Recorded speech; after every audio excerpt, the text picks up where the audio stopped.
Alright, Jared, here we go. Here is Sub-Pack.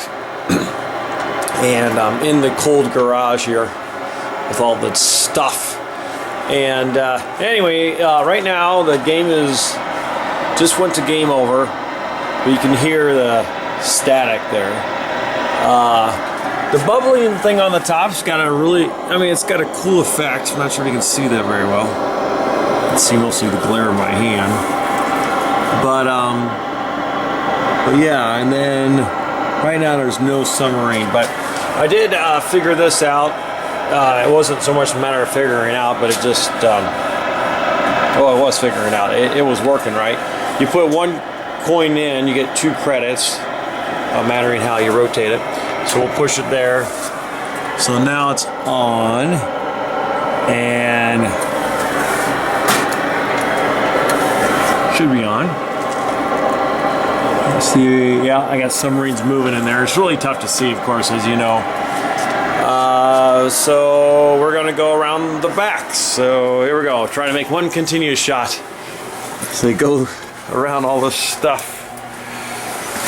So. But, so this is what I have going on here. I got this weather strapping tube stuff. You split it to one, and I put it around here. But look at this little motor. See, this is the motor they have for this. I put some electrical tape on it, and it's just a little tiny motor there. There's one there, and there's one up there that's rotating the bubbles. There's the black light. And so pretty well what doesn't work on mine, well, for one, we got this staticky sound. And I'll make another video of the actual shooting of it. And then my guys, my submarines, when they do get hit, they don't explode. So like I got one submarine here. I'll rotate the disc into it. But you can see it's trying to move, see that?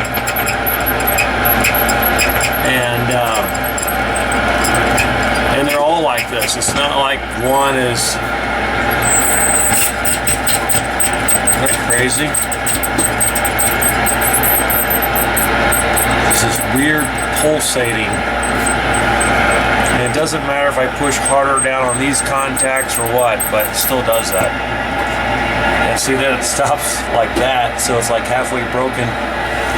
So it's really having a hard time. So I'm going to pull this unit out today and take things apart and see if something's shorted out underneath here, maybe something. When we did get it, oh, by the way, I want you to check yours. Do you have a big piece of tape over this guy here and these screws here, and same way with over here? Because this tape was wearing out on mine, and when this thing would slide over it, it would spark and it would short the thing out. So I want you to check yours and see if you have tape there. So yeah, so let me start another video.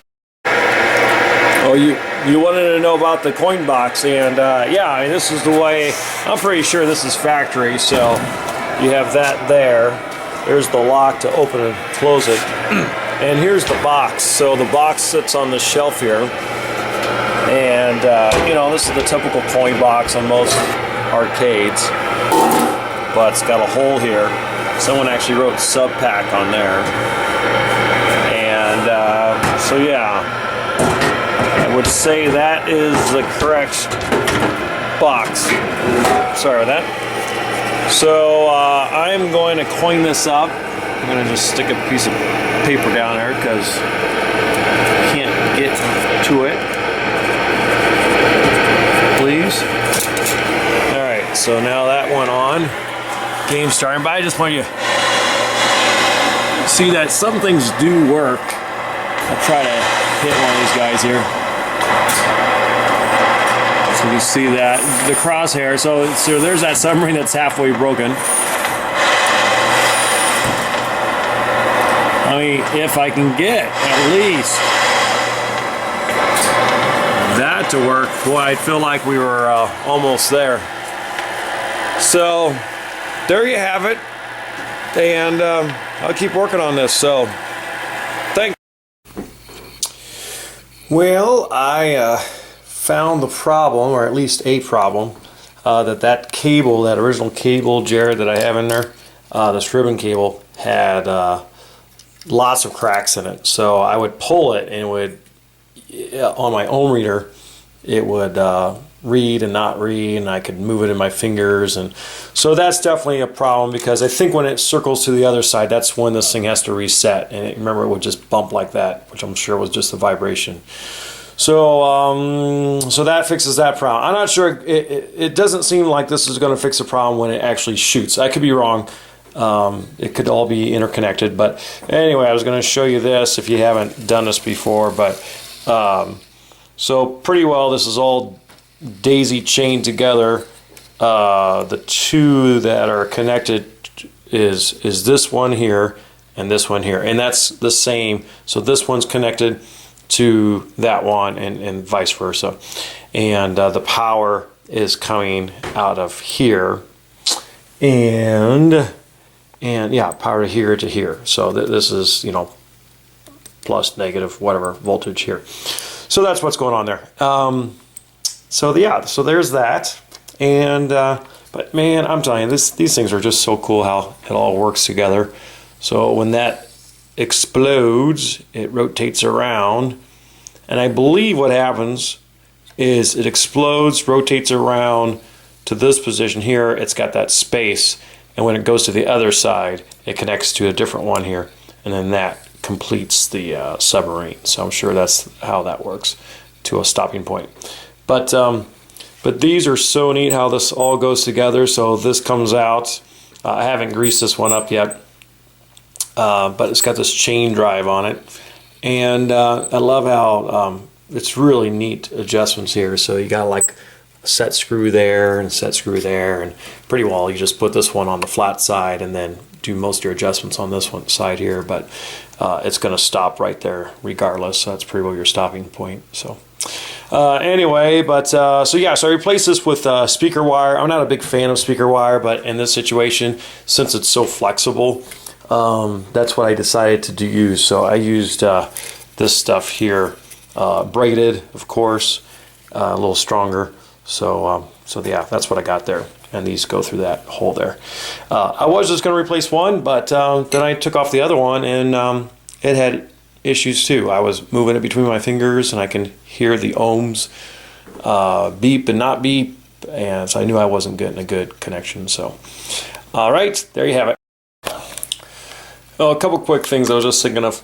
On this cable, Jared, not that you have to worry about it, but it's about an inch longer in length if you guys decide to go this route, because when it goes around that curve, it needs the extra length to make it around that. So let's see if I can push it through. Oh, here we go. There she goes. So you can see it gets tight there, so you have to make sure you have a little extra play there.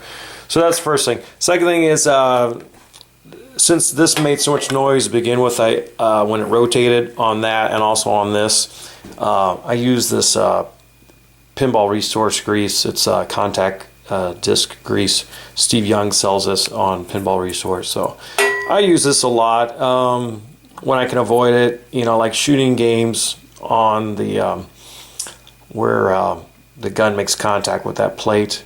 Sometimes it works well, sometimes it doesn't. But that's the stuff I use. All right, and hopefully tomorrow I'll put this thing back in there and see what we got. Oh, and then one more thing. So this is what I was talking about. This here, you have to protect that. You have to tape that up.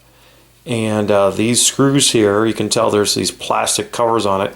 Those wear, and you got to cover those up with you know, some type of glue or tape. Right now I have tape on them, and then I greased on top of that. So, but yeah, that's it.